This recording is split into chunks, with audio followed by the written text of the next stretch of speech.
What is going on, everybody? Welcome back to the channel. Aftersound here, bringing you Splinterlands content every single day. We also stream right here on this channel every Tuesday, Thursday, and Sunday morning, so come by and say hello.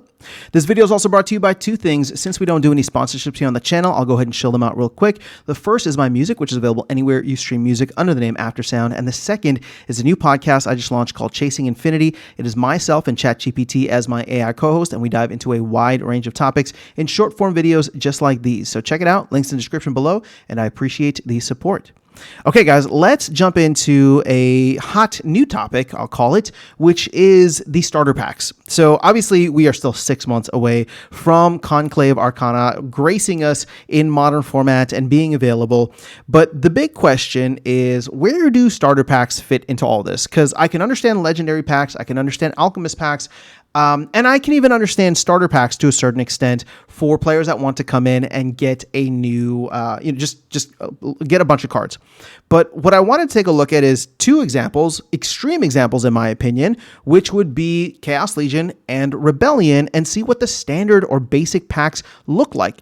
So let's actually start with, you can see here Rebellion, but I'm going to start with Chaos Legion just so that we can get the crazy part out of the way. So I'm using Splinter Cards. Shout out to Splinter Cards. This is the pack value calculator. And what I've done is I've made sure that I've turned off, like, no potions are available, and any of the other things here that, don't really matter. So at the end of the day, yes, the estimated Chaos Legion pack value is at about 25 cents if I don't use potions, but I actually don't even care about that because I don't want to factor in epics or legendaries randomly dropping. What I want is this bottom part here, estimated value of a basic pack, 4 commons and 1 rare. Now you can see the estimated value of a basic pack is at just under 11 cents, 0.109 for Chaos Legion, which makes sense, right? That's kind of what we knew. That set is overprinted. There's just a lot of cards out there, and so no surprise. But Rebellion is the exact opposite. It's a set that is currently in print and is quite scarce in comparison. And when we calculate where that is, let's take a look here.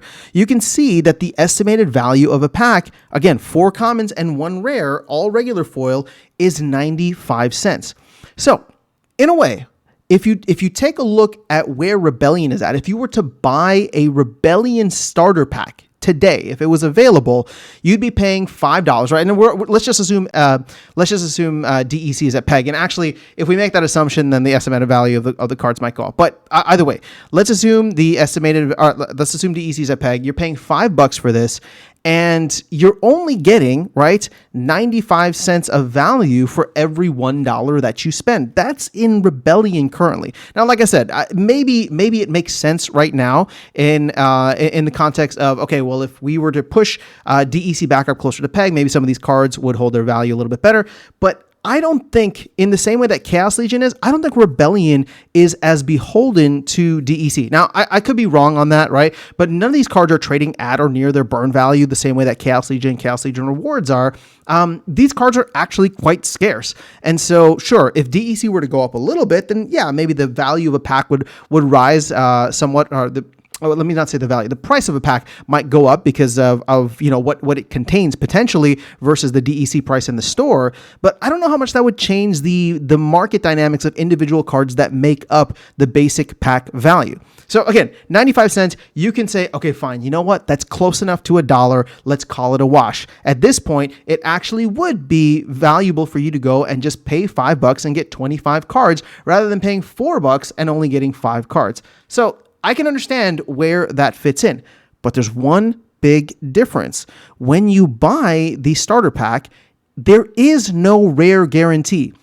It's 20%, and so on average, if you buy a lot of starter packs, you should be able to get 5 rares for every 25 cards you get. But it's not guaranteed in the same way that the value that the basic pack here is actually guaranteed, right? The lowest amount of value that you can get, or at least the estimated amount of value that you can get here, is roughly 95 cents. And that, again, I don't know what the lowest value would be. I don't know if they have that here, but no, I guess not. But either way, like, you're not guaranteed. So when we look at this 95 cents for Rebellion, you're not even guaranteed that, because what if you were to get 5 commons instead of 1 rare for every 5 cards that you got? You get what I'm saying? So I'm wondering where this is going to fit in, and if, like, let me put it this way. It'll only make sense if the cards end up being incredibly scarce like Rebellion.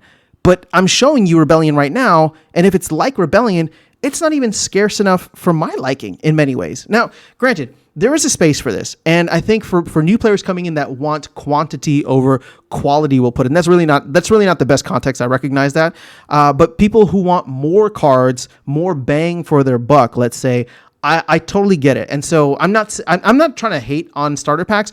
I'm just simply wondering if they're worthwhile for the average player. Now, again, they're starter packs, so maybe they're not geared towards the average player. They're geared towards the newer player that's coming in and just wants to start collecting cards at a higher clip per dollar, right? I totally get that. But we all know everybody in this game loves to min-max. They love to maximize the value per dollar that they're getting. And in looking at where things are at right now, if we were to apply this to Rebellion, it just doesn't quite make sense from an overall value perspective. Now, at the end of the day, I'm not even worried about this. I know I'm bringing this up and I'm bringing it up 6 months early. I'm not even worried about this because I think players coming in, whether new or returning or, even just players here, we're all going to look at two things first. We're going to look at where's the estimated value, right? And then you're going to look at what are the value of the cards, the individual cards that you want to go and buy on the marketplace. Like if you're going to be spending $5 and potentially get 25 cards that you don't even really want, wouldn't you rather spend the $5 and get the cards that you do want? Especially if they're trading below what the pack value would be. So once again, we get into a situation where who's going to buy them, right? Like even at this point, you go and look at some of the Rebellion cards and it's just like, well, if you're going to spend $5, you might as well get like targeted cards. Go get the commons and rares that you actually need. But again, what is the value of a pack? What is the value of a pack that is very, very difficult to quantify?